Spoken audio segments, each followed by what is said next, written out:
Muy bien, podemos comenzar.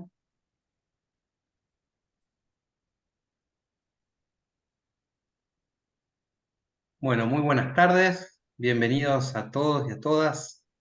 En nombre de la Licenciatura en Ciencias para la Familia de la Universidad Austral, les doy las buenas tardes y les agradecemos la participación en este webinar. Bueno, les voy a presentar al invitado de hoy. Es justamente el director de la Licenciatura en Ciencias para la Familia, el magíster José María Randle. Bueno, está casado y es padre de 6 hijos. Dije todo, José, ¿no? No dejé ninguno afuera. Perfecto, perfecto.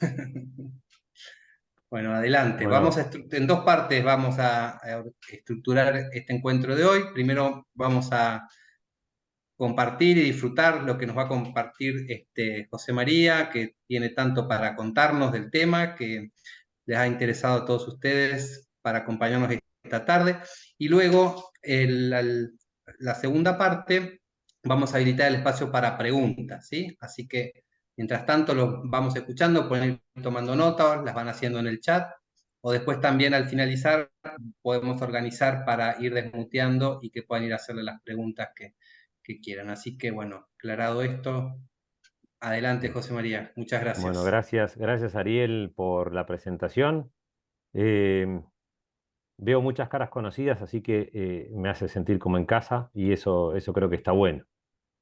Eh, la charla, o sea, es una reflexión, ¿no? Y se llama, en realidad originariamente se llama Matrimonio Escuela de Humildad, pero después me le hicieron cambiar varias veces en distintos lugares, así que quedó como equilibrio entre comunión y perdón.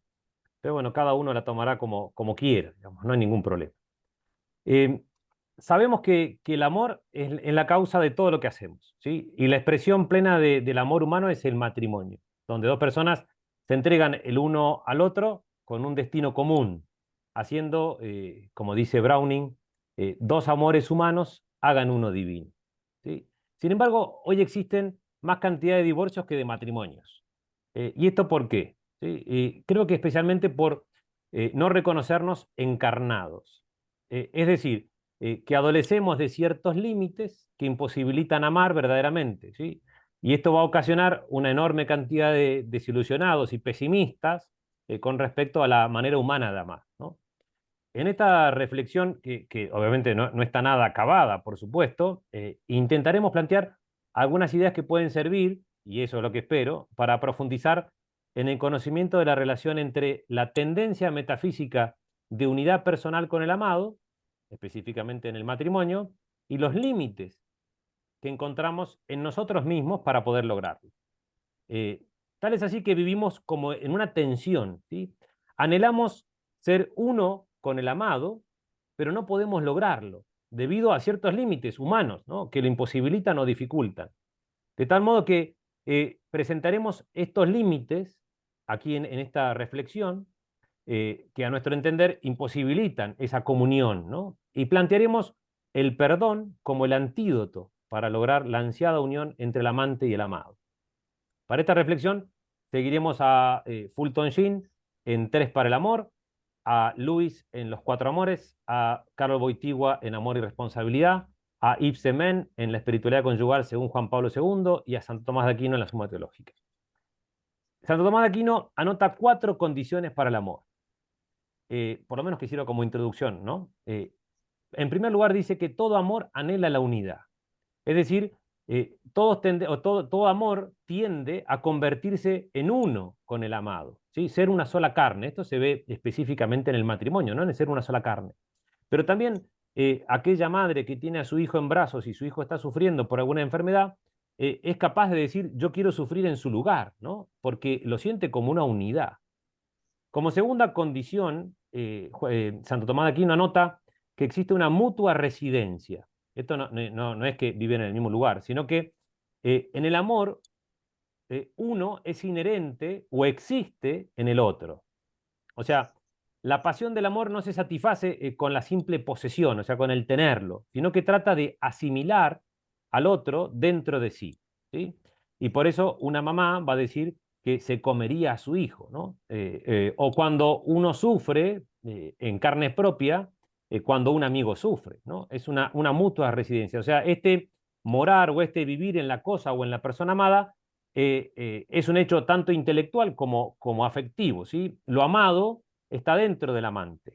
Así como el astrónomo ama las estrellas, ellas están en su cabeza, ¿sí? En un sentido intelectual, ¿no? Y esta mutua residencia, como segunda condición del amor que propone Santo Tomás de Aquino, añade algo a la unidad del matrimonio, porque la unidad de la carne también es la unidad de la mente y del corazón, ¿sí? Y la intermitencia de la unión carnal exige otra clase de unidad que la de la carne, ¿sí? En tercer lugar, plantea como tercera condición el éxtasis, que es el sentirse transportado fuera de sí, ¿sí? Uno se transporta cuando ama a alguien, y eso lo vemos particularmente en los adolescentes que están enamorados, ¿sí? Que están con la cabeza en otro lugar, ¿sí? Y también este éxtasis hace que un gran amor pueda soportar toda clase de dificultad, ¿sí? Por la condición misma del amor, ¿sí? Que eleva por encima del ambiente. Es decir, este amor en sí mismo traspasa el propio ámbito personal, ¿sí? Y lo hace fecundo. Y en cuarto lugar, pone como condición el celo, ¿sí? Que es una pasión especial que nos da deseos de divulgar, ¿sí? Y de difundir el amor que conocemos, ¿sí? Y sacar o excluir todo lo que es contrario a él. Por eso cuando uno está enamorado va cantando por la calle y se lo cuenta a todos los amigos de que está enamorado, ¿no? El amor hace eso. Como podemos ver, estas cuatro condiciones del amor que propone Santo Tomás nos llevan hacia la unidad, ¿sí? A la comunión metafísica entre los amantes. Pero en esta búsqueda de la unidad encontramos algunos límites que pueden forzar o impedir ser una sola carne. Y la escuela de la vida, que es el matrimonio, es, en primer lugar, una escuela de los límites, ¿sí? Los límites del cuerpo, del otro, ¿sí? Que nunca es un cuerpo ideal, los límites del carácter, que tiene sus defectos y de repente es un poco más complejo de lo que yo creía, ¿sí? Los límites de la educación, de la historia vivida, de las heridas recibidas, los límites de la inteligencia, hasta incluso límites de la fe, ¿no? Límites de la espiritualidad. Y para poder empezar a lograr esa unidad es preciso que aceptemos estos límites, ¿sí? Que están en nosotros y también están en el otro. Es más, no solamente tenemos que aceptarlos, sino tenemos que amarlos, ¿sí? Y para esto es bueno empezar por perdonarlos, ¿sí? En querer o simplemente en esperar cambiar al otro consiste la gran ilusión del matrimonio. O sea, uno quiere que el otro sea lo mejor que puede ser, ¿sí? Con todos sus límites, ¿sí? A ese otro yo quiero que sea mejor, así como es, real, ¿sí? Y no producto de los sueños propios, ¿no? Y ese es el que tenemos que amar, no es un ser ideal, ¿sí? Estos límites no se revelan siempre de inmediato. Y muchas veces pasa que cuando uno está enamorado, a veces el estado este de enamoramiento nos favorece la lucidez y a veces este adolescente no ve, ¿sí? O este joven no ve algunos defectos o algunos límites y recién se empieza a dar cuenta cuando están casados, ¿no? Y algunos, por quizás algunos meses o años de matrimonio, cuando baja esa fiebre amorosa, ¿sí? Empiezan a aparecer los límites que a veces son dolorosos, ¿no? En particular las heridas de la naturaleza afectiva, sexual o espiritual, ¿sí? Padecidas en la infancia o en la adolescencia, ¿sí? Que se van a manifestar quizás mucho tiempo después de la vida en común, ¿no? Y a veces la toma de conciencia de estos límites puede engendrar una crisis matrimonial que a veces conduce a la separación, ¿no? Y se escucha frecuentemente, ya no es aquel con el que me casé, ¿sí? Y efectivamente, ¿sí? Sin embargo, es él mismo. Pasa que quizás no conocía esas limitaciones. Hace un tiempo atendí una mujer que había sido violada cuando era chica, había sido violada por un familiar y recién se lo cuenta a su esposo 10 años de matrimonio, ¿no? A los 10 años de matrimonio. Eh, y el esposo, sorprendidísimo, ¿sí? No entendía por qué, ni entendía cómo, y su mujer había cambiado y ya no era la misma, y esta mujer estaba manifestando ese dolor que tenía, ese límite que tenía que antes no lo había podido contar, ¿no? El matrimonio nos revela necesariamente con nuestras fragilidades y nuestros límites, ¿sí? En este sentido, el matrimonio es una experiencia cruel, ¿sí? De verdad sobre nosotros mismos, ¿sí? por consiguiente también es una escuela de humildad, muestra cómo somos. De tal modo que la primera exigencia de una vida conyugal es por consiguiente la aceptación de esos límites. ¿Sí? Es decir, pararse frente al espejo y decir, somos esto. ¿Sí? O como decía Bosco Gutiérrez Cortina, este mexicano, arquitecto mexicano que estaba secuestrado en un cuartito de 1 metro por 3, se miraba al espejo y decía, esto es lo que hay. ¿Sí? Este es el espacio donde vivo, ni grande ni pequeño, es el que tengo. ¿Sí? Primero que nada es aceptar, ¿sí?, esos límites que yo tengo. La segunda condición es perdonarnos, ¿no?, a nosotros mismos, distinguiendo entre aquello que no somos responsables y aquello que nuestra negligencia, muchas veces, nuestra pereza, o a veces la incuria, ¿sí?, han contribuido a acentuar o arraigar en nosotros esos límites. Y la tercera exigencia es aceptar los límites del otro, ¿sí? Dejar de soñarle idealmente para amarle realmente, ¿sí? A veces se imaginan o imaginamos cosas del otro, ¿sí? Pero en este caso no se ama al esposo o a la esposa concreto y real, sino aquel o aquella que imaginamos o que esperamos, pero que no existe y que probablemente nunca existirá, ¿sí? Obviamente que esta mirada tiene que ser con esperanza, ¿no?, de que todo puede cambiar y podemos cambiar. Entonces, bien, quien pudo mantener la atención hasta aquí, ¿sí?, se puede ir a dormir, ¿sí? Porque esta es más o menos la idea que quiero desarrollar, ¿sí? Para ser uno con el otro, debo anteponerme a los límites, ¿sí?, por medio de la aceptación o el conocimiento de uno mismo, el perdón hacia uno mismo y el perdón y aceptación del otro. Básicamente es eso, ¿sí? Y para los que se quieran quedar, vamos a entrar un poquito más en profundidad sobre algunos de estos conceptos. Doy tiempo para que se puedan ir, ¿no? Tranquilo, no pasa nada, se pueden ir. Veamos entonces estos límites que imposibilitan que amemos verdaderamente, o sea, que logremos esa comunión, para luego ver el remedio, ¿no? Y verlos como oportunidad concreta para saber, para poder sanar y comenzar nuestra entrega amorosa a nuestro cónyuge, ¿sí? Aquí veremos como límites 4, ¿sí? Seguramente hay muchos más, pero hasta acá tengo estudiado, ¿sí? Entonces, les prometo solamente. En primer lugar, las ideas sobre el amor y sobre el otro. En segundo lugar, el límite del tiempo. En tercero, el límite de las diferencias. Y en cuarto lugar, el límite del cuerpo. Entonces, comencemos con el primer límite, ¿sí? Las ideas que tengo sobre el amor y sobre el otro, ¿sí? Todos poseemos, cualquier persona de este universo posee un anhelo de comunión. Todos necesitamos ser amados y amar, ¿sí? Por esto se busca agradar, por esto se busca tener likes, por esto se busca ser protegido, por esto se busca pertenecer. Por esto existen personas que tienen relaciones amorosas tormentosas, ¿sí?, que cambian de pareja como van cambiando de ropa. Por esto tenemos personas adictas, ¿sí?, como dice López Rosende, son huérfanos de amor. Por esto tenemos violencia, delincuencia e innumerables manifestaciones, ¿no?, biológicas, psicológicas, sociales, porque todos buscamos amar y ser amados, ¿sí? Y la clave es encontrar el modo. Cuando el doctor Escardó abrió las puertas de las salas para que entren las madres a cuidar a los niños enfermos, los niños mejoraban, ¿sí?, notablemente con la presencia de su mamá. O el mismo Bowlby, cuando desarrolló la teoría del apego, demostró, digamos, cómo la falta de crecimiento en los niños, que incluso llevaba a rechazar el alimento al punto de morir de hambre, se corregía, ¿sí?, cuando tenían esa presencia amorosa con su mamá, ¿no?, y con su papá, ¿no?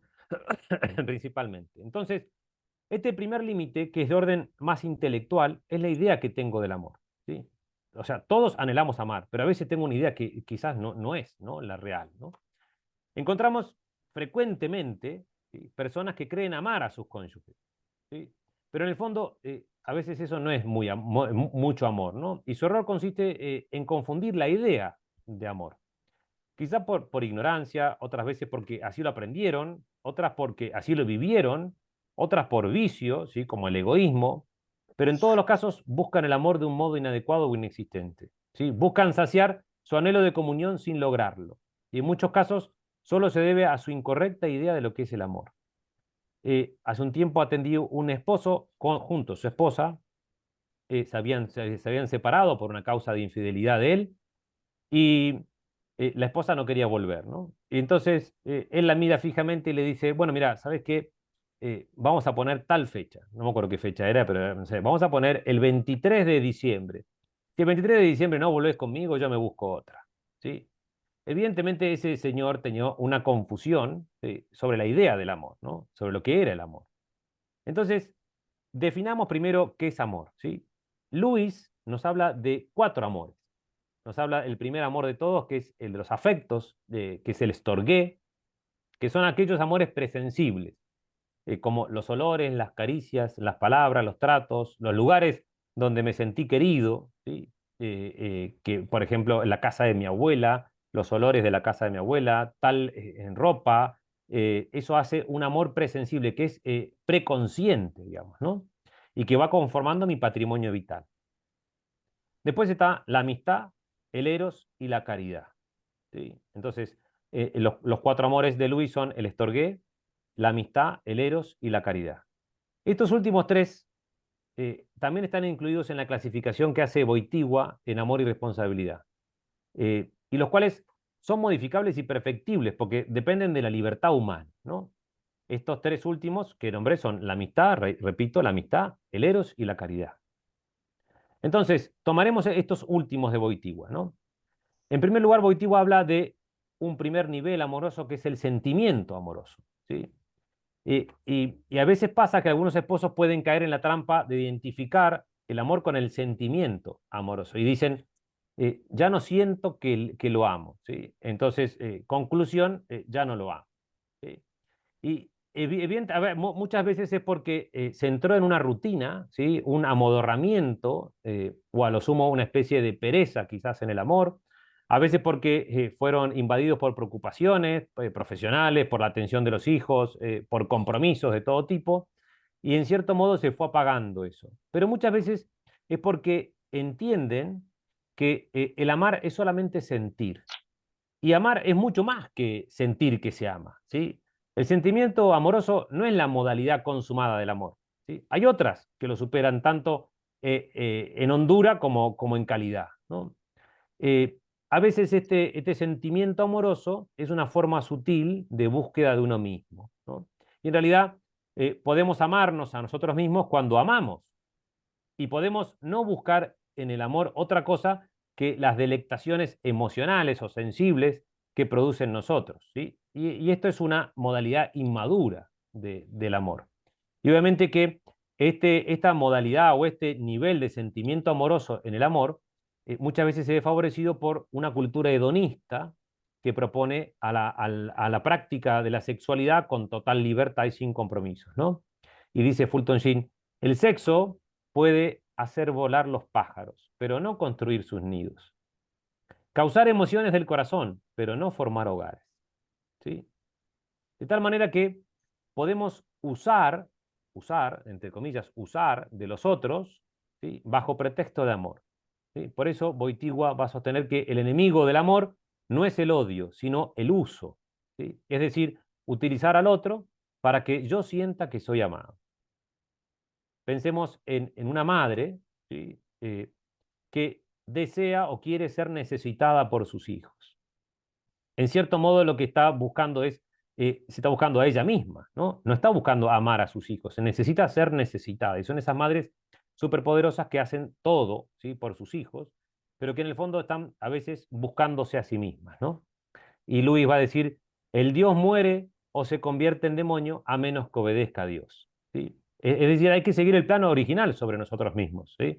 Un cuchillo romo no sirve para cumplir el fin que tiene, ¿no? Unos esposos que no comprendan la realidad de lo que el amor exige, fundamentando solo en las delectaciones emocionales, tampoco sirve, ¿no? El segundo amor que propone Boitigua es el de benevolencia. Y es cuando buscamos ante todo el bien del otro, ¿sí? Es decir, cuando nos descentramos de nosotros mismos mediante un movimiento altruista, ¿sí? El amor de benevolencia supera la esfera de la simple emotividad y se establece en un ámbito volitivo, o sea que se vuelve realmente humano, ¿sí? Porque compromete esta facultad específica humana que es la capacidad de querer el bien en cuanto bien. El sentimiento amoroso es algo que únicamente se siente, aunque puede ser alimentado. El amor de benevolencia es algo que se quiere, ¿sí? El amor de benevolencia, al desear en primer lugar el bien del otro, ¿sí?, puede conducirnos a sacrificarnos a nosotros mismos.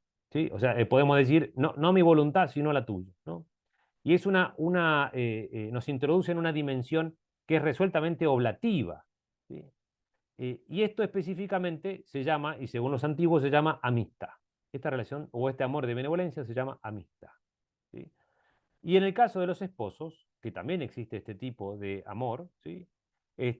También están llamados a vivir esta amistad, este amor de benevolencia, que recibe el nombre de conyugal, amistad conyugal. En tercer lugar, pone Juan Pablo II, siempre en nivel ascendente, Juan Pablo II no, Carlos Wojtyła en ese momento, pone el amor esponsal.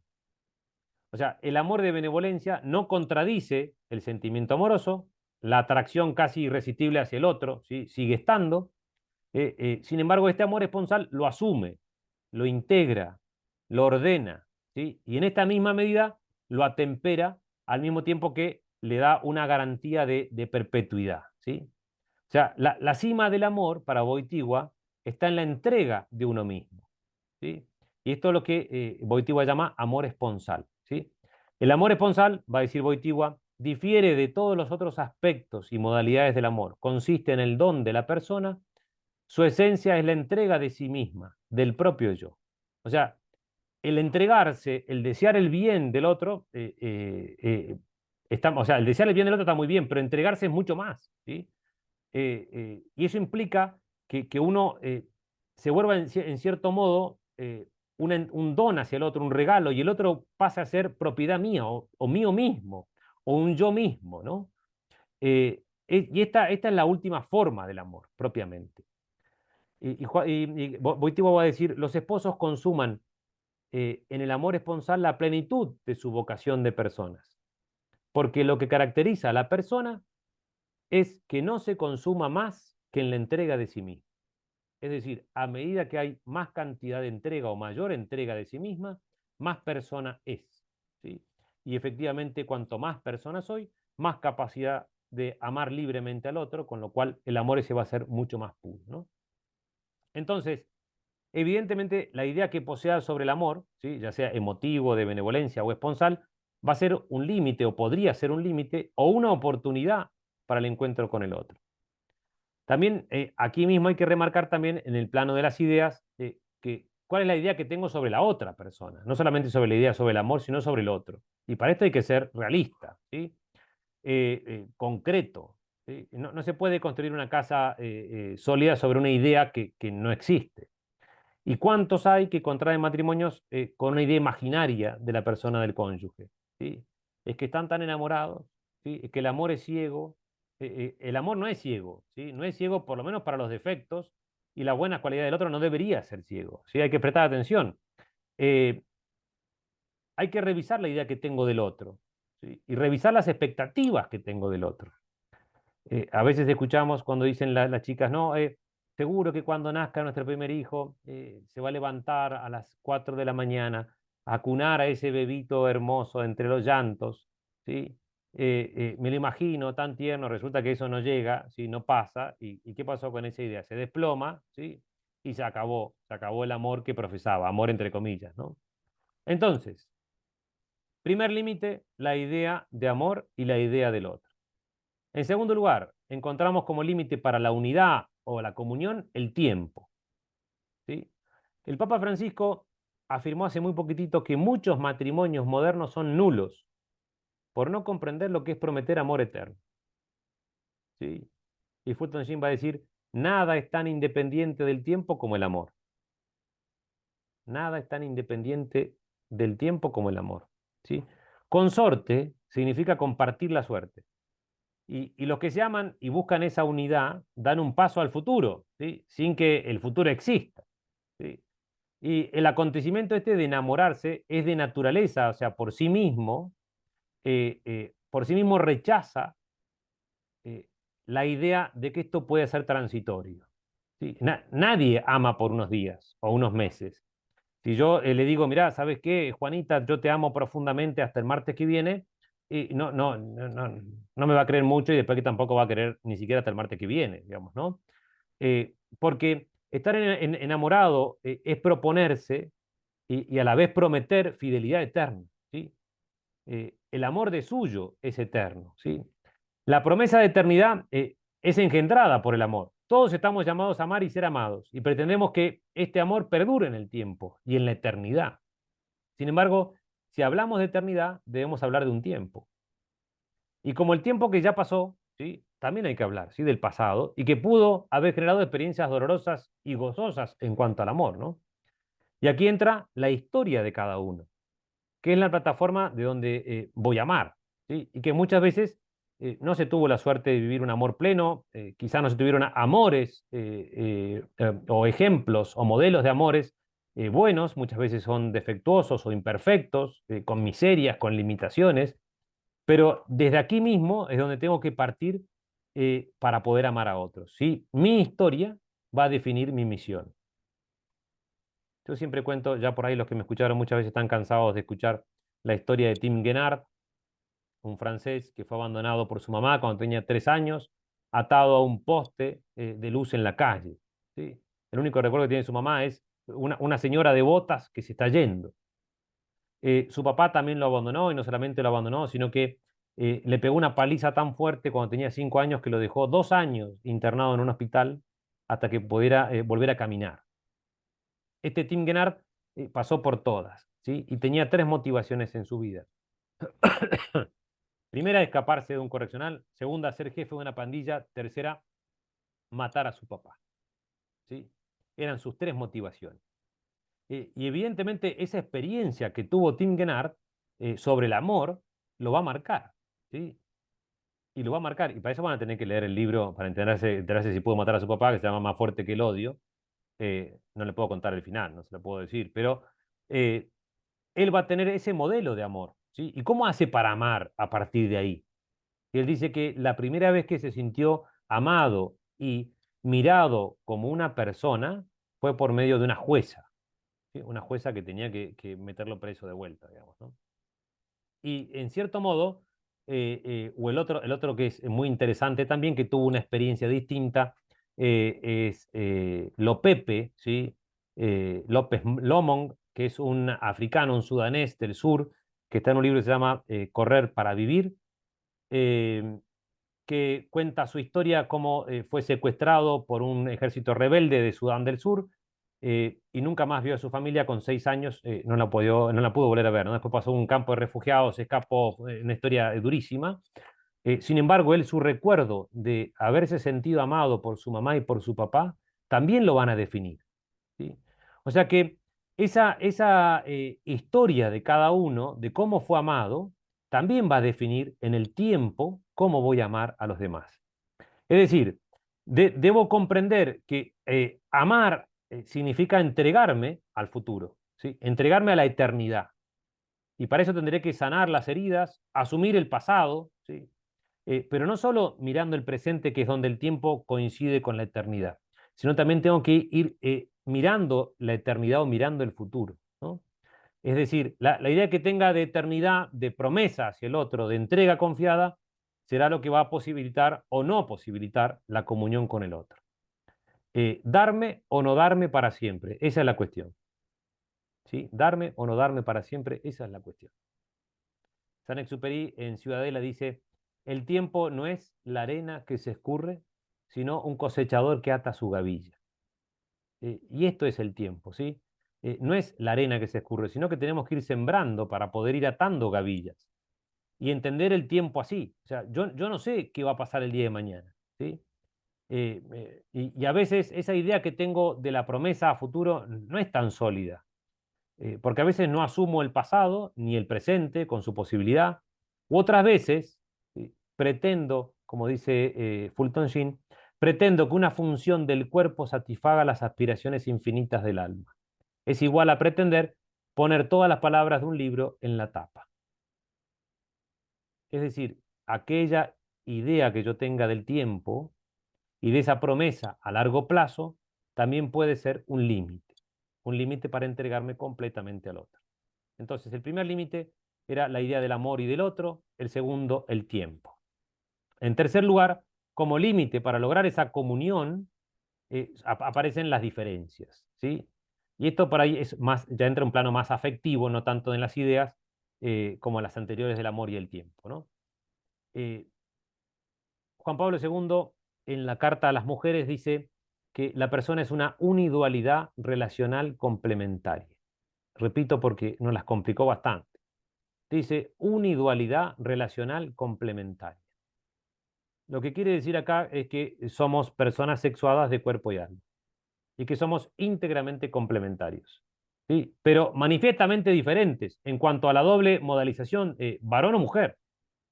Y si bien esto es lo que posibilita justamente la complementariedad, muchas veces el no asumirlo correctamente dificulta la misma complementariedad que anhelamos y por tanto la comunión.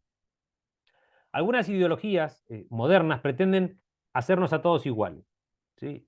Imposibilitando la diferencia y por tanto la complementariedad, ¿no? Y somos diversos en diversos planos y en muchos planos, por lo menos en 6. En un plano cromosómico somos distintos. Tenemos cromosomas XX o XY. En la sexta semana de vida intrauterina empieza a conformarse la diferenciación sexual gonadal, ¿sí? Y es donde se empiezan a conformar aquellos órganos que van a ser órganos sexuales el día de mañana y glándulas como testículos y ovarios que se van a ir desarrollando en sentido masculino o en sentido femenino de acuerdo a la carga cromosómica que tengamos. A partir de la octava semana de vida intrauterina aparece la diferenciación morfológica, ¿sí? Que es la conformación de los órganos sexuales propiamente, pero también van a aparecer otras diferenciaciones que van a depender tanto de lo gonadal como de lo cromosómico, como va a ser la distribución del vello, la distribución de la grasa, la distribución de la musculatura, la fuerza, el tamaño de las manos, de la espalda, etcétera, ¿no?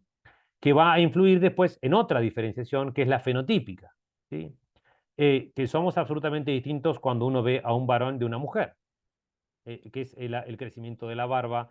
Esto que decía, por ejemplo, la distribución de la grasa, el varón engorda como una manzana, la mujer como una pera, el desarrollo muscular, etcétera, ¿no? E incluso la misma respiración, por ejemplo.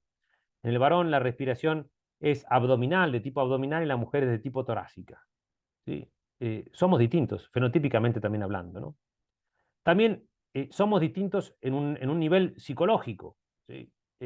La mujer tiene una conexión con lo humano, con la protección, con la intuición o la nutrición afectiva, que es distinta, ¿sí? A la del varón. El varón está pensado más para generar una separación y una seguridad paterna que es distinta. No vamos a entrar en detalles porque si no nos vamos por otra charla, ¿no? Eh, la comunicación, por ejemplo, del varón y de la mujer es distinta, ¿sí? El varón tiene una comunicación que es lineal, se refiere a un concepto, en cambio la mujer interpreta, ¿sí? Se refiere más al símbolo, etcétera, ¿no? Tal es así que el varón tiene más inclinación al manejo de las cosas y la mujer al manejo de las personas. O sea, somos distintos también psicológicamente. También lo somos a nivel espiritual y también lo somos a nivel social, ¿sí? Y obviamente que desde esta diferencia es de donde puedo ser complementario, ¿no? En el mundo de hoy se propone que somos absolutamente iguales. Bueno, de esa igualdad no podemos complementar. Tenemos que entender que somos distintos, que somos diferentes para poder complementarnos. El problema es que en el mundo que vivimos hoy se nos propone, en primer lugar, una intimidad aislante, ¿sí? Donde todos nos relacionamos con todos, somos todos iguales, pero nadie con nadie, ¿no? Es una intimidad aislante. Y por otro lado, ¿sí? Nos cuesta conocer la realidad propia, o sea, mi propia diferencia y la diferencia del otro, porque vivimos en una fragmentación selectiva de la realidad. Nosotros tenemos por algoritmos en nuestros teléfonos el conocimiento de un cierto mundo, de una cierta realidad. Pero es muy distinto, esa realidad fraccionada es muy distinta a la que tiene un adolescente de 12 años en su teléfono. Las noticias que le aparecen son distintas. Entonces, va conociendo el mundo de modo distinto. Y yo, incluso con mi esposa o con mis hijos, tenemos una fragmentación selectiva de esa realidad. Ya nadie sale afuera y mira el cielo y dice, va a llover. Yo una vuelta discutía con una persona que me decía, mirando su teléfono, está lloviendo. Y yo le abrí la ventana y le decía, ¿a dónde está lloviendo? Y me miraba el teléfono y me decía, acá, en el pronóstico, fíjate, dice que está lloviendo. No, es que no está lloviendo. O sea, ¿dónde queda esa realidad? ¿No? Y a veces esa dificultad para conocer la realidad hace que no podamos conocer que somos diferentes y al mismo tiempo complementarios. Para lograr esa unidad que estamos buscando, esa comunión esponsal que es plena propiamente en la conyugalidad, eh, debe existir un conocimiento y valoración de las diferencias, ¿sí? En función de esa complementariedad. Si somos personas sexuadas de cuerpo y alma, nuestra forma de relación es sexuada de cuerpo y alma. Y este podría llegar a ser un límite. Hemos visto entonces que existen límites en el amor, en el tiempo y en la diferencia. En cuarto lugar, encontramos como límite para la comunión el cuerpo. Nuestro cuerpo nos manifiesta, ¿sí? Nos revela en cuanto personas, y hemos recibido un cuerpo como don para entregarnos. Sin embargo, no podemos consumar esa entrega hacia el otro, ¿sí? De nosotros mismos, esa entrega hacia el otro, sin antes haber aceptado previamente haber recibido ese cuerpo. Y al recibirlo tal como es, ¿sí? Porque tal como es como manifiesta lo que somos, con arrugas, con cicatrices, con estrías, con miopía, con rengueras. Así somos. Y así nos manifestamos al otro. Va a decir Fulton Sheen, todo amor anhela la unidad. Y esta se alcanza cuando se vence el aislamiento y se produce la fusión de dos seres en un centro situado fuera de ambos. Y dice, la carne, aunque es un medio de unión cuando está unida al alma, resulta en sí misma un obstáculo, porque la sustancia es impenetrable. La materia es la base de la división, el espíritu es la raíz de la unidad. Y en el matrimonio, la entrega de las personas se expresa y se consuma mediante la entrega de los cuerpos. O sea, entregarse exige, ¿sí? Por consiguiente, previamente, que nos recibamos y por consiguiente que nos aceptemos primero en nuestro cuerpo. Y esto exige también que aceptemos que tenemos un cuerpo y no soñar que somos un espíritu puro, ¿sí? Aceptar que tenemos un cuerpo exige también que aceptemos tener ese cuerpo así como es, con imperfecciones, con límites, porque ese es el cuerpo que nos permite entregarnos a los demás. Pero para poder lograr esto, existe una modalidad específica de perdón que tenemos que concedernos a nosotros mismos, ¿sí? Y que debe conducirnos a una reconciliación con nosotros mismos, a fin de que nos aceptemos con nuestro cuerpo real y concreto. Sin esto, nuestro cuerpo que está hecho para la entrega se convierte en un obstáculo para la entrega. O sea, no es posible que nos entreguemos con nuestro cuerpo sin amar ese cuerpo. Tenemos que aceptar también, asimismo también, el cuerpo del otro como es, a fin de poder recibir plenamente la entrega del otro. Y por consiguiente, también perdonar los límites de su cuerpo para verlo como medio de su entrega, ¿sí?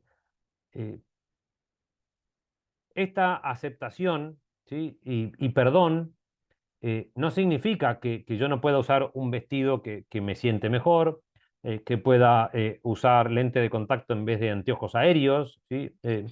Por supuesto que sí, todo eso puede ayudar, ¿no? Por supuesto que sí, a mejorar ese cuerpo que se nos fue dado para poder entregarnos a los demás, ¿no?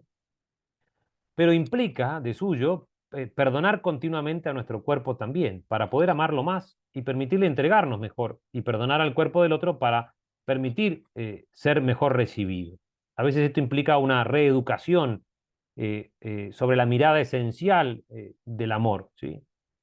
Y a veces, sobre todo en las mujeres, eh, se miran más en el espejo que en los ojos de su esposo, ¿no? Y a veces tenemos que ir aprendiendo a considerar el cuerpo a través del reflejo o la mirada del otro, ¿no?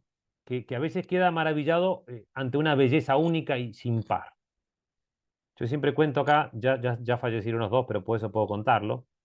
Mis abuelos paternos vivían en mi casa y mi abuelo era muy sordo, recontra mil sordo, y a la noche, recuerdo una vuelta, estaban en su cuarto, mi abuelo obviamente hablaba a los gritos porque era sordo, ¿no? Y a cierta hora se sacaba el audífono y era peor. Entonces le decía a mi abuela, los dos tenían en ese momento 94 años más o menos, mi abuela tendría 90 o 89, y le gritaba y le decía que quería verla cuando se cambiaba. Era medio un viejo verde, evidentemente, ¿no? Eh, pero ¿qué quería manifestar? O sea, quería decirle que estaba muy linda, ¿no? Y después de eso le decía, estás muy linda, viejita, le decía, ¿no? Imagínense a esa edad, ¿no? Por supuesto. Si mi abuela, que era bastante vanidosa y coqueta, se hubiese mirado al espejo, hubiese visto un montón de arrugas más de lo que mi abuelo estaba viendo, digamos, ¿no? Sin embargo, se miraba en los ojos de su esposo, ¿sí? O sea, es el perdonar también el cuerpo del otro, ¿sí? Y este movimiento de percepción y de revelación también de la belleza única que tiene el otro, constituye el gran tesoro que tienen los esposos. Y es el corazón de su amor, ¿sí? Es el secreto de la intimidad y de su entrega mutua. Y cuando hablamos del límite del cuerpo, acá abro un paréntesis. Antiguamente en el rito del matrimonio se decía si se amaban hasta que la muerte los separe. En el nuevo ritual dice para siempre, ¿no? Entonces, también cambia un poco el concepto. O sea, no es que el amor dura hasta que la muerte los separe, sino que el amor es para siempre. El amor lo que hace es cambiar. Incluso en la viudez saca este límite del cuerpo y se logra una unión mucho más plena, porque ya no existe este límite corporal, ¿no? Eso no quiere decir que acá no exista el dolor, ni quizás el dolor propio, digamos, por haber perdido un ser querido, lógicamente, pero existe una mayor unidad, que es una unidad muy misteriosa, ¿no? Entonces, eh, este reconocerse y reconocer su propio cuerpo implica de suyo la práctica consciente de la humildad, ¿no? Que se va a manifestar en una acción de gracias por lo que soy y por quién es el otro. Y así como la soberbia, ¿sí?, nos va a llevar a acaparar los dones que uno tiene, lo contrario va a ser la humildad, ¿no? Nos va a hacer amar mejor y más a los demás. La humildad, como la define Luis, no es Buenísimo. pensar menos de ti, sino pensar menos en 25, ti. 25 todos. ¿Sí? Estrictamente la humildad es el hábito de vivir en la verdad.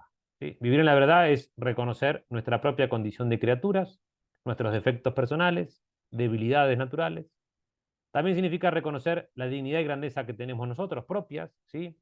Nuestros talentos y virtudes también, y también reconocer la dignidad del otro y tratar de servir a los demás, o sea, como fruto de ese reconocimiento de esa dignidad, ¿no? Entonces, la humildad es fruto del conocimiento de Dios, de uno mismo y de los otros, ¿no?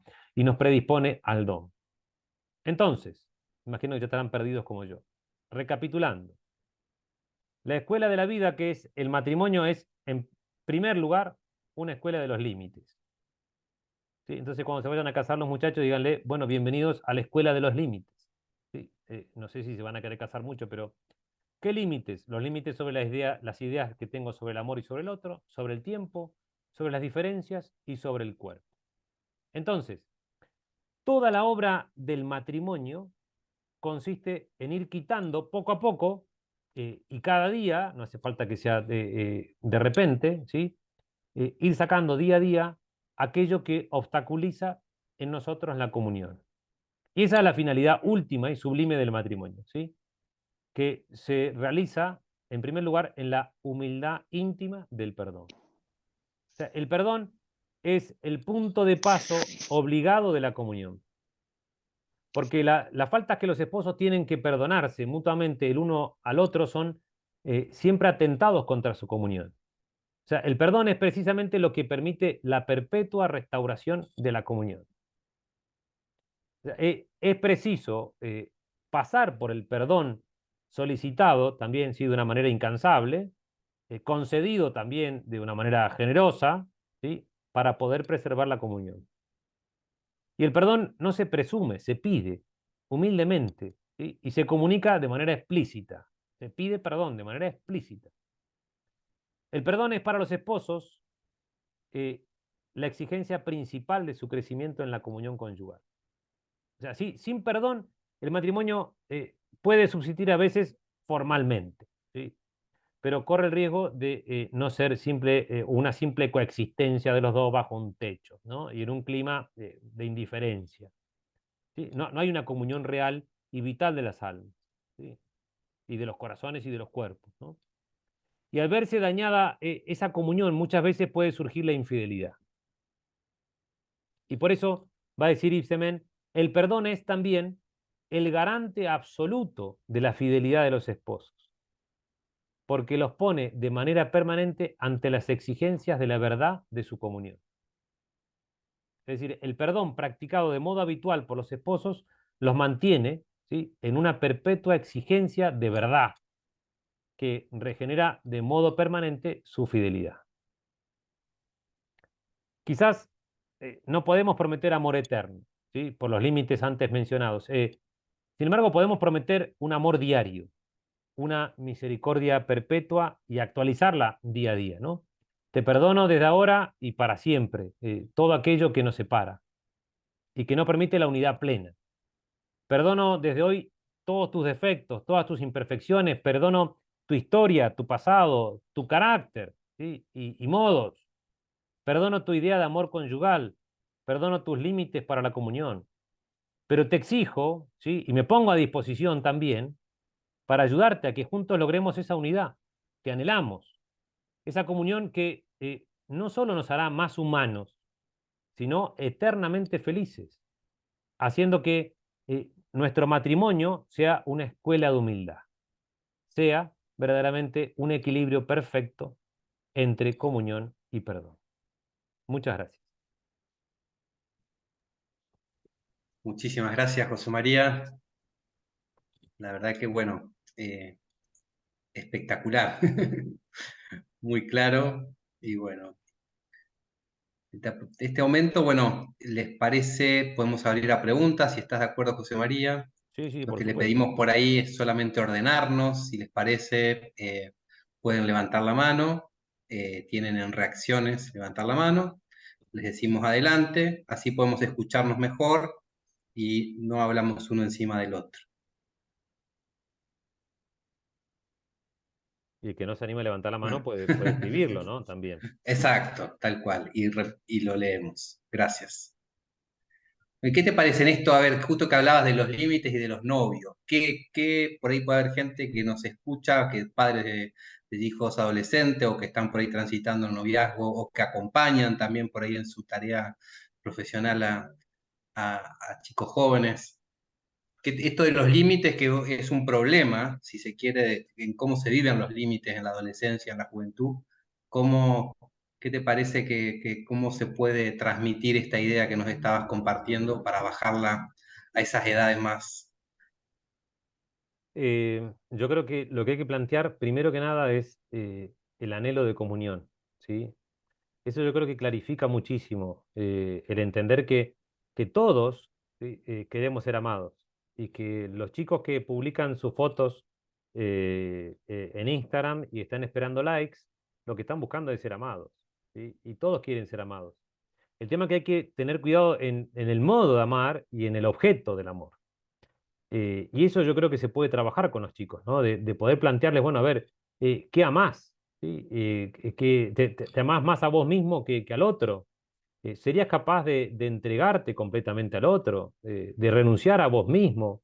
Yo creo que hay que trabajar mucho tiempo antes en esto, ¿sí? De poder entender que el amor es lo que planifica a la persona y que muchas veces a nosotros tampoco nos dijeron eso, ¿no? Y que cuando vos tenés que casarte, porque más o menos es lo que culturalmente la gente hace, y uno se siente atraído hacia alguien, pero no, el amor es mucho más que eso, ¿no? Y tampoco nos dijeron que en el matrimonio a veces íbamos a pasarla difícil, ¿sí?, que iban a costar un montón de cosas, y tampoco nos dijeron que nosotros mismos somos a veces la causa de que no podamos amar. Entonces yo creo que hay que empezar a trabajar sobre las ideas que se tiene sobre el amor. Y eso especialmente en la etapa de la preadolescencia o adolescencia, entender que uno tiene que servir a los demás y que tiene que entregarse a los demás. Y esa salida de sí mismo yo creo que posiciona, por lo menos, en la parte, por lo menos, de las ideas, lo que es el amor. Y eso ya previene otro montón de problemas, ¿no? Buenísimo. Ahí Antonella levantó la mano. Ahí antes una Hugo Díaz nos escribe en el chat. Si podrías ampliar esto de él, no se entiende bien cómo lo escribió, de la persona como garante, entiendo, ¿no? Ah, Hugo, si te interpreté bien, si no, podés volver el a... perdón, el perdón, Del el perdón, perdón, perdón. el Ahí perdón está. como garante de la Exacto. fidelidad. Eso lo plantea Yves Semen. Yves Semen sigue a Juan Pablo II en su catequesis del amor humano, que yo creo que ahí está, por lo menos, no sé si todo, pero está bastante, ¿no? Yo diría que casi todo lo que existe sobre el amor está ahí, ¿no? En Juan Pablo II, esa catequesis. Y habla de que Yves Semen dice que o sea, para poder lograr esa unidad, esa comunión con el otro, inevitablemente me tengo que perdonar a mí mismo y perdonar los defectos que tenga el otro. O sea, incluso perdonar el cuerpo que tenga el otro, que es lo que imposibilita, en cierto modo, el ser una sola carne, el ser un solo ser, ¿no? El lograr esa unidad que decíamos al principio de Santo Tomás de Aquino, ¿no? Y entonces el perdón, en cierto modo, es un garante de esa fidelidad, de ese lograr esa comunión, ¿no? El perdonarme a uno mismo y perdonar al otro. Y es lo que va a garantizar que yo pueda ser uno con el otro. Espero haber aclarado y no confundido. Gracias, José María. Adelante, Antonella. Está licenciado, buenas noches. Hola Antonella, ¿cómo te va? Muy bien. Quería preguntarle simplemente, llegué justo al principio de la charla cuando estaba nombrando algunos autores en los que se estaba basando para su exposición. Y me interesa y pedirle, digamos, si puede repetirlo solamente para poder profundizar más en estos conceptos y también me dedico Bien, también a la ayuda a matrimonios y quería tener más digamos, para profundizar y poder también brindar en el espacio un poco bien. más Eh, información. Ajá. Hay mucha bibliografía, pero lo que yo cité acá, digamos, son Tres para el amor, que en español tiene otras traducciones, como por ejemplo, creo que es Casados ante Dios. Son tres los que se casan, y no sé si tiene otra traducción más en el español. De Fulton Sheen, que es del año 51. O sea, es anterior a lo que plantea Boitigua en Amor y Responsabilidad, que ese es otro de los que nombré. Eh, bueno, las catequesis del amor humano de Juan Pablo II. eh, Yves Semen, se escribe Yves con Y, Semen, se llama Espiritualidad Conyugal según Juan Pablo II. Los cuatro amores de Lewis, y no sé si me falta alguno. Eh, y después nombré a la Suma Teológica, ¿no? De Santo Sí. Tomás. Ahí nos preguntan si algunos de estos están en PDF o están disponibles, de estos Sí, libros sí, que estás sí. nombrando, José María. Cualquiera de esos se puede conseguir. Y si no, espero que no nos esté escuchando nadie, me piden y podemos conseguirlos. O sea, no hay ningún inconveniente. Pero eh, quizás el más moderno de todos estos es el de Yves Semen, que debe ser del 2021 quizás. No recuerdo la edición, pero debe ser por ahí. Eh, y tiene otro, este autor es un autor belga, de habla francesa, es muy interesante, pero muy interesante, y que habla específicamente sobre el amor conyugal, ¿no? Basado siempre en Juan Pablo II. El apellido es Semen, como semen, como dice un español, ¿de qué otra cosa iba a poder hablar este señor que no sea de esto, ¿sí? Con ese apellido, ¿no? Efectivamente, Yves Semen, Yves se escribe con Y, ¿no? Es un Bueno, autor ¿de qué muy país es? interesante. Nos preguntan. Ahí de paso voy Es, me echando cosas del chat. ¿Eh? es belga, y tiene un instituto de amor humano. Por lo menos dirigió un instituto de amor humano en Lyon, en Francia, y actualmente vive en Bélgica. Es un tipo muy, muy interesante. En abril, Dios mediante, estará en una jornada en Madrid hablando sobre este tema. Es un tipo muy, muy interesante. Pero para buscarlo y comérselo, es espectacular. Buenísimo. ¿Algo más, Perfecto. Antonella? Muchas gracias. Está Héctor levantando la mano. Adelante. Hola, ¿me escuchan? Sí, muy bien. Perfectamente. Sí, yo con esta nueva tecnología un poco me cuesta por ahí, pero primero quiero saludar al licenciado, la verdad hace mucho tiempo que no lo veo y siempre tan claro, ¿no? En lo que él expone.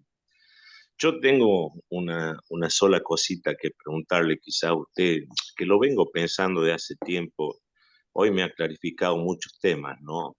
Pero hay uno que siempre nosotros hacemos mención de que esto de la unidad pasa a ser uno solo, ¿no? O sea, una pareja, está él, está ella, pasamos a ser uno solo. Pero por ahí, para esto, cuando ocurren estos problemas, el tema de los límites y todo lo demás, cuando uno cree, por ahí lo recibí, lo vivencié yo a través de mi vida, por ahí muchas veces nosotros creemos en lo que nosotros pensamos, nos preparamos, pero si del otro lado, por ejemplo, cuando hablamos del perdón, si soy el único que da el perdón y del otro lado no pide perdón, no lo siente así, y le pasa a miles de parejas, ¿no? Yo creo que por ahí viene la cosa, es algo que yo necesito que usted por ahí me oriente y me guíe en ese sentido,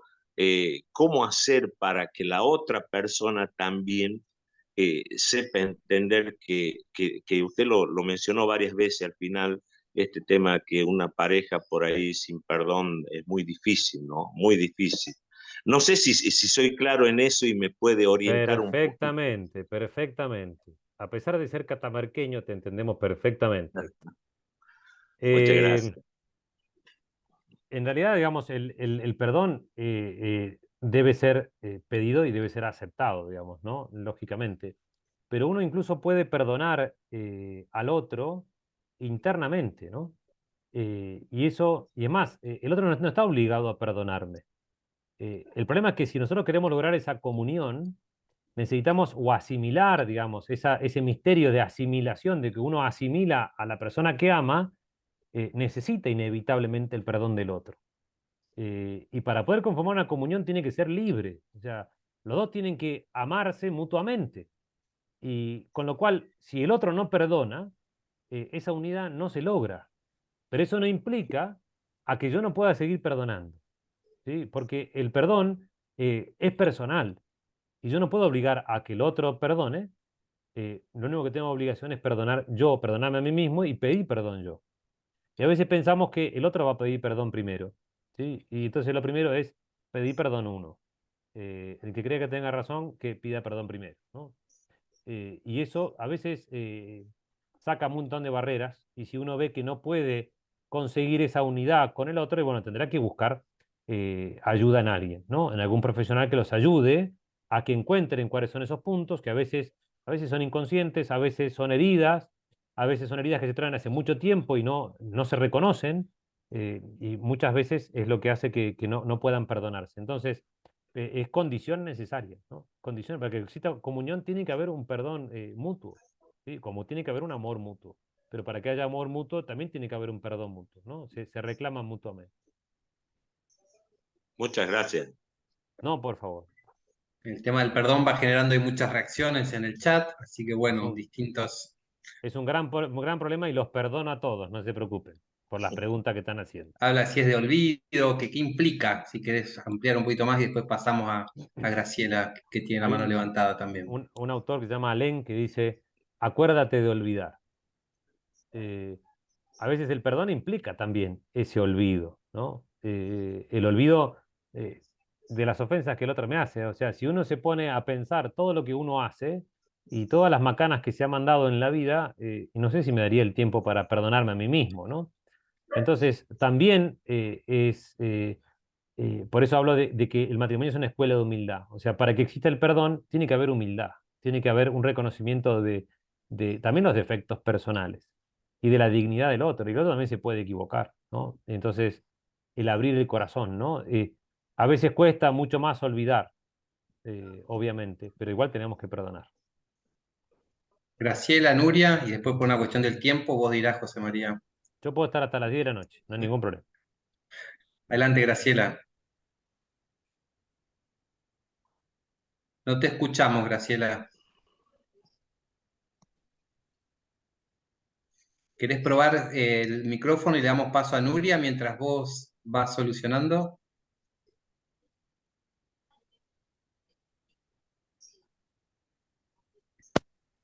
bueno. Sí, sí, Nuria, sí. ¿querés? Te escuchamos. A ver, Graciela, prueba.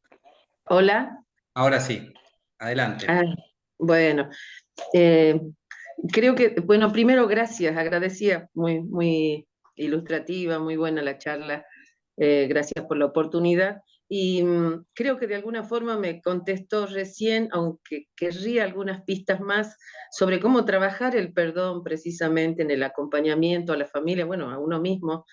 El trabajar desde la humildad, trabajar mucho la humildad, dijo él, ¿no?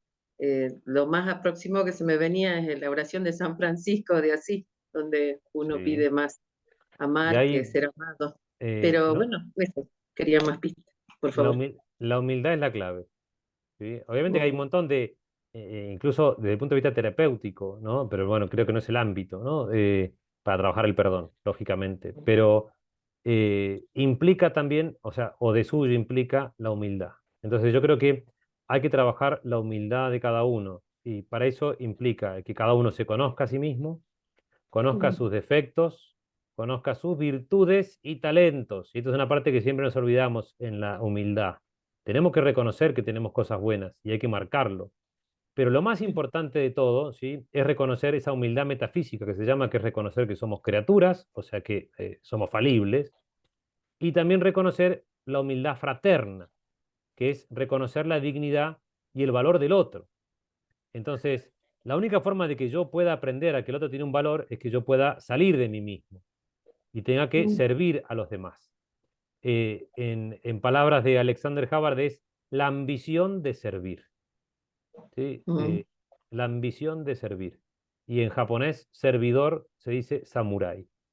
O sea que tenemos que ser samurái, no sé cómo se dice en plural, ¿no? Samuráis, ¿será samuráis?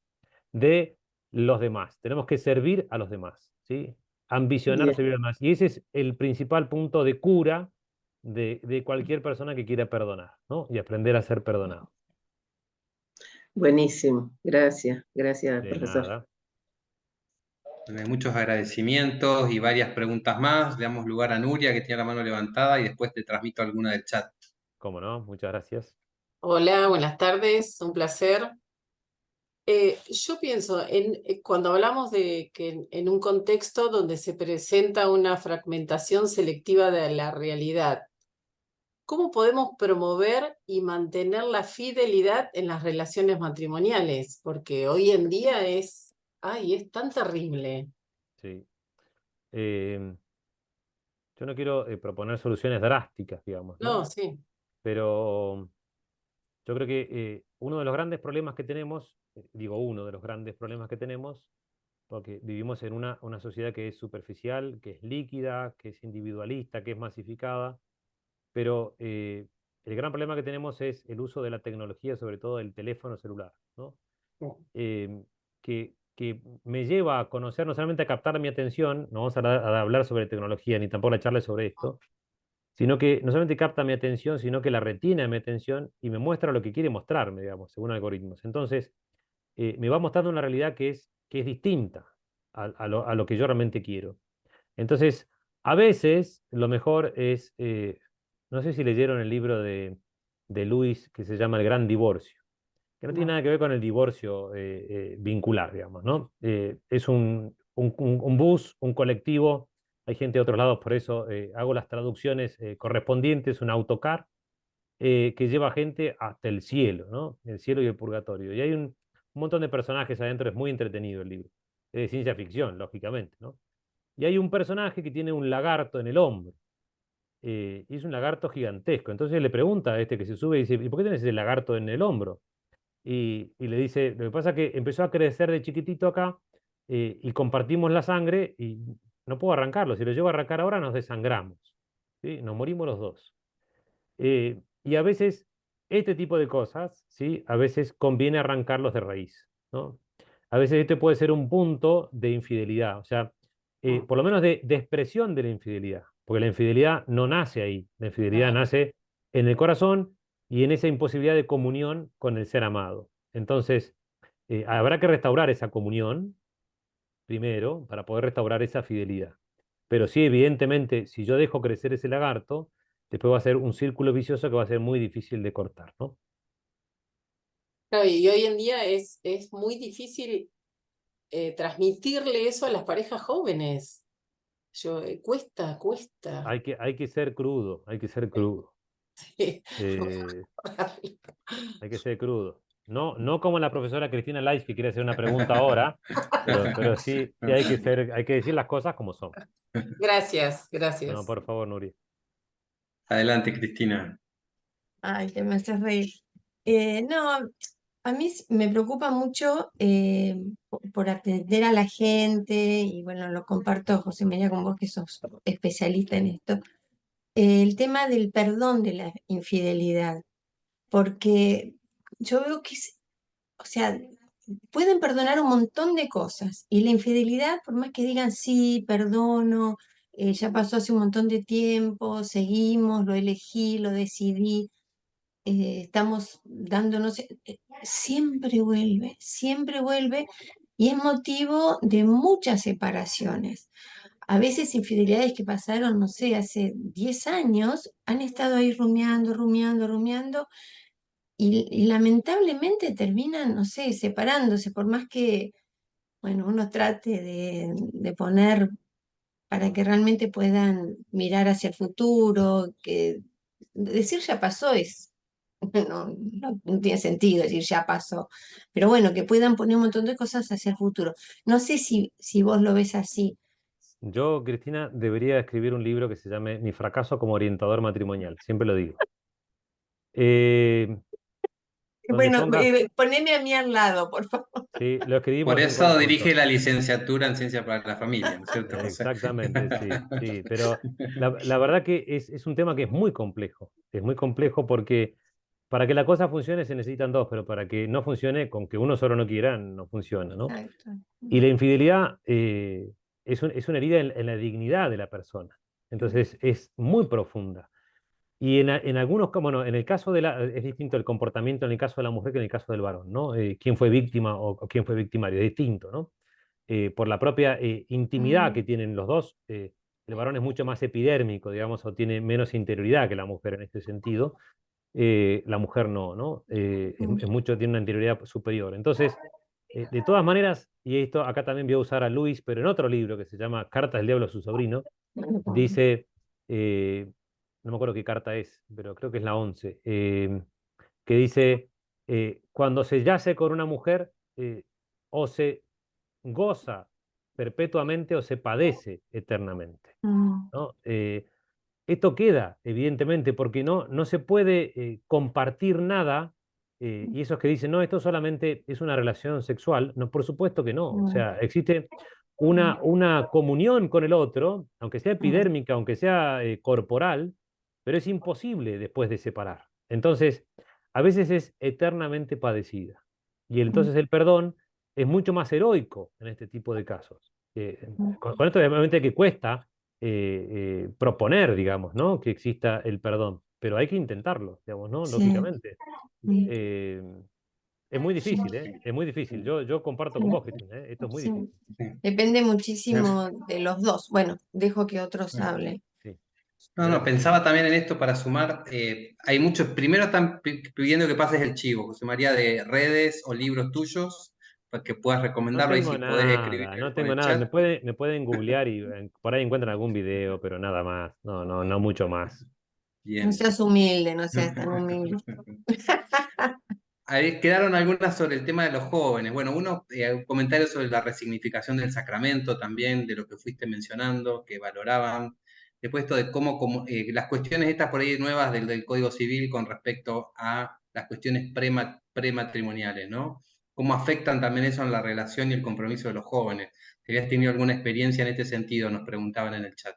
No, yo no tuve ninguna experiencia, gracias a Dios, de esos contratos prenupciales, pero en el fondo es no aceptar la eternidad del amor, digamos, o sea, es ponerlo en un plano temporal. O sea que desde ya están incubando la semilla del fracaso, ¿no? Porque no se confía en el otro. La palabra novio en francés se dice fiancé, ¿no? Viene de la confianza, ¿no? De tener fe en la promesa del otro. Y si uno no tiene fe en la promesa del otro, no puede construir absolutamente nada. Entonces, contrato prenupcial con el mejor abogado y el mejor juez que se les ocurra es lo mismo. Porque el problema es la disposición personal, ¿no? De que no están dispuestos a entregar. Y entonces están en un plano del amor que obviamente es emotivo, con lo cual es muy probable que no dure. Y es un plan B que están planteando y ya es nulo, te adelanto. Sí, no, aparte que es nulo, sí, pero pido disculpas a aquellos que firmaron sus contratos prenupciales, pero no importa. Perdón, Bien. el tema Adelante, Guillermo. es que es tantas veces inducido, digamos, por los padres, ¿no? Familiares, adultos, y los jóvenes que con toda buena intención se acercan, digamos, realmente terminan viéndose imbuidos en un contexto cultural que realmente cada vez es más apremiante, lamentablemente, en ese sentido, ¿no? Y no están pudiendo decidir por sí mismos, ¿no? Eso es cierto, eso es cierto. Digamos, yo creo que la madurez de la persona hoy se ve mucho más limitada que en otros momentos, digamos, ¿no? Y entonces esa capacidad de poder entender lo que es la entrega del uno hacia el otro para siempre es muy difícil de comprender. Por eso el Papa Francisco dice que la inmensa mayoría son nulos, o sea, lo plantea así abiertamente, es el Papa, digamos, ¿no? Y son nulos ¿por qué? Porque no tienen noción de lo que están haciendo muchas veces, ¿sí? Pero eso no implica que uno pueda hablar con ellos y explicarle lo que esto implica. ¿Sí? Porque correspondería que uno le diga, ¿no? El problema es que quizás esa inmadurez no solamente es de los novios, sino también de los padres. Y entonces al final tenemos un montón de adolescentes que quieren tener una linda luna de miel, ¿no? Y que la luna de miel, como dice su nombre, y esto lo dice Fulton Sheen de una manera más poética, yo voy a contar la idea, pero dice así que al principio es de miel, es dulce, y después es tan variable como la luna. Entonces, esa parte no se la cuenta a nadie. Entonces, habrá que hacer esta especie de evangelización, entre comillas, de contar la verdad y explicarle. O sea, bueno, esto es lo que puede llegar a pasar. O sea, vos fijate, ¿no? Para que tenga libertad en la elección.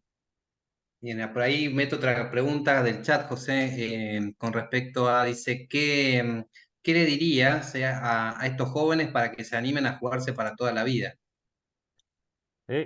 El problema es que, ¿cuál es la concepción del para toda la vida? ¿Sí? Vivimos en una sociedad que es líquida, o sea, con lo cual los compromisos para siempre me provocan un rechazo absoluto. De hecho, no vamos a entrar en detalles, pero todos los que están acá tienen que haber conocido algún caso de una escuela que no consigue director, una escuela que no consigue maestro, una cosa que no consigue nadie que se haga cargo de nada, pero es una cuestión cultural. Entonces, por más que yo le explique que esto es para siempre, es muy difícil lograr ese compromiso personal del otro. Pero por esta inmadurez, yo también creo que acá, más que explicarle, o sea, aparte de explicarle, deberíamos acompañarlos. Y hay que acompañarlos en ese camino, ¿no? Que vayan madurándolo. Salvo aquellos matrimonios que de entrada nomás han tenido dificultades complejas, como por ejemplo, no sé, algún hijo con alguna discapacidad o una cosa por el estilo, que los hace madurar de golpe, el resto es muy difícil, digamos, ¿no? Porque incluso proponen una visión idílica también del encuentro personal, sin ser personal y sin dar fruto en un tercero, ¿sí? Y cuando no se da en un tercero, ese amor se termina muriendo, ¿no? Es como el don del músico para la música, que no, para el violín, por ejemplo, que no toca violín, no quiere tocar violín. Y bueno, ¿qué va a pasar? Va a terminar perdiendo ese don, digamos, como tal, ¿no? Entonces, en el caso de los que se aman, ese amor es difusivo de sí. Entonces, inevitablemente, tiene que contribuir, o en cierto modo devolver a la propia naturaleza, ese fruto de ese amor, o sea, en un tercero. Y si eso no se da, muchas veces ese amor termina siendo, termina muriendo, ¿no? Justamente por no ser fértil. Entonces, yo creo que hay que explicarles, hay que decirles qué es lo que es para siempre, pero la noción es distinta que para nosotros, y hay que ayudarlos en ese camino, o sea, hay que ayudarlos en ese proceso. Buenísimo. Bueno, en honor al tiempo y a la atención, la verdad que agradecer que hayan permanecido tantos. Estamos en 98 personas en el Zoom.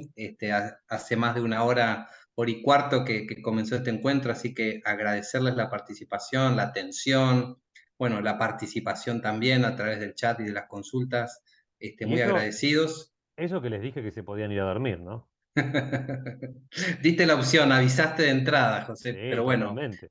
valió la pena por lo visto, y bueno, agradecerte por todo lo compartido, invitarlos, yo. invitarlos ahí a compartir el link del instituto para que puedan interiorizarse sobre las propuestas académicas y formativas que se están ofreciendo. Y así que bueno, agradecerles nuevamente. ¿Querés cerrar, José, con alguna...? No, bueno, por lo menos agradecerles a todos que hayan estado acá. Hay muchas caras conocidas que me alegro mucho de verlos. No voy a nombrar a todos, pero me alegro muchísimo de verlos. Hace mucho que no veía a muchos. Y después, yo siempre agradezco que haya orejas para que yo pueda hablar. A mí me gusta hablar, entonces yo necesito orejas del otro lado. Así que les agradezco por haber prestado estas orejas y también de que contribuyan a esta reflexión también con cuestiones propias, ¿no? Que puedan ir estudiando y desarrollando. Son cosas que están en desarrollo y hay mucho para estudiar y mucho para hacer. Entonces, también animarlos a eso, ¿no? A que puedan seguir profundizando y obviamente compartiéndolo para que todos sigamos creciendo, ¿no? De mi parte, muy agradecido y agradezco también al Instituto de Ciencias para la Familia, a la licenciatura en Ciencias para la Familia que me invitó a mí mismo, o sea, no sé cómo sería la invitación, pero les agradezco muchísimo, así que les mando un fuerte abrazo a cada uno. Muchas gracias. Gracias, profesor. Gracias.